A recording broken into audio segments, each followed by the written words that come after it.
Hello friends, welcome to just filmy. তো আজ আমাদের সঙ্গে এই মুহূর্তে রয়েছেন one and only Srabanti di. Welcome Srabanti di to just filmy. Thank you so much. তো শ্রাবন্তী দি, দেবী চৌধুরানী হতে চলেছে তোমার first ever pan Indian film. তো দেবী চৌধুরানী রিলিজের আগে কতটা চাপে আছো?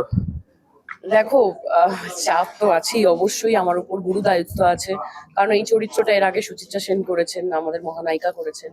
আর তারপর এরকম একটা হিস্টোরিক্যাল গল্প, পিরিয়ড মুভি, খুবই টাফ হয়, অনেক কিছু মাথায় রেখে কাজ করতে হয়। তো আমি মনে করছি আমি 100%-এর বেশি দিয়ে কাজ করেছি। কারণ অনেক কিছু শিখেছি আমি এই ছবিটা থেকে। খুবই আশাবাদী, আশা করছি যখন রিলিজ হবে দর্শকদের ভালোই লাগবে। ছবিতে তোমাকে অ্যাকশন করতে দেখা যাবে। হ্যাঁ, সো তোমাকে কিরকম কি প্রিপারেশন নিতে হয়েছে? অনেক কিছু প্রিপারেশন নিতে হয়েছে আমাকে, তলোয়ার চালানো শেখাতে হয়েছে, কিছু কিছু ফাইটের মুভমেন্ট শিখতে হয়েছে, হর্স রাইডিং শিখতে হয়েছে। তো আমার কাছে এটা একটা দারুণ জার্নি ছিল।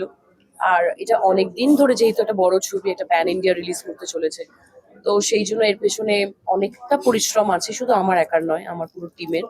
তো ফিঙ্গার ক্রসড, লেটস সি কি হয়। এই ছবির যেটা এক্স ফ্যাক্টর হতে চলেছে সেটা হচ্ছে আমরা বুম্বাদাকে দীর্ঘদিন বাদে আমরা অ্যাকশন করতে দেখতে পাবো। তো বাংলা ছবির যারা মানে ভক্ত, তো তারা এই ব্যাপারটা নিয়ে খুব এক্সাইটেড। তো তোমার মধ্যে কিরকম এক্সাইটমেন্ট ফিল হচ্ছে? ইনফ্যাক্ট আমিও খুব এক্সাইটেড ছিলাম, কিন্তু আমি নিজে একজন বিশাল বড় ফ্যান বুম্বাদার, ছোট থেকে। তো আমিও খুব চাইছিলাম। আর সব থেকে ভালো লেগেছে যে বিভিন্ন সিনে আমি আর বুম্বাদা একসাথে ফাইট করেছি। তো এটা আমার জন্য একটা বিশাল স্পেশাল কিছু। তো আমিও দর্শকদের মতো আমিও খুব এক্সাইটেড।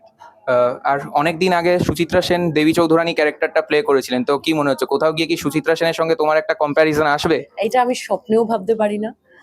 উনি মহানায়িকা, উনি আমাদের সবার মহানায়িকা।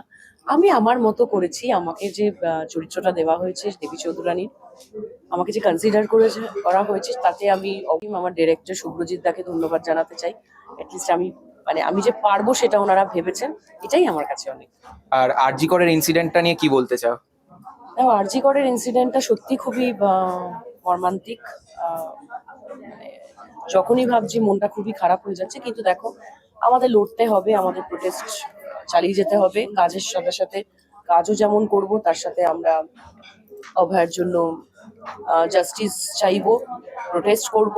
যতদিন না আমরা জাস্টিস পাচ্ছি আর কি, ততদিন না আমাদের প্রোটেস্ট চলবে। পুজোয় তো অনেকগুলো বাংলা ছবি মুক্তি পেতে চলেছে। তো তুমি স্পেশালি কোন ছবিটা নিয়ে এক্সাইটেড? আমার কাছে বাংলা ছবি মানেই আমার ভীষণ, আমার পরিবার। সে যেই ছবিই বলো, কারণ বাংলা ছবির উন্নতি মানে আমারও উন্নতি। তো সব কটা ছবির সাথে আমি আছি। থ্যাংক ইউ দিদি। Thank you.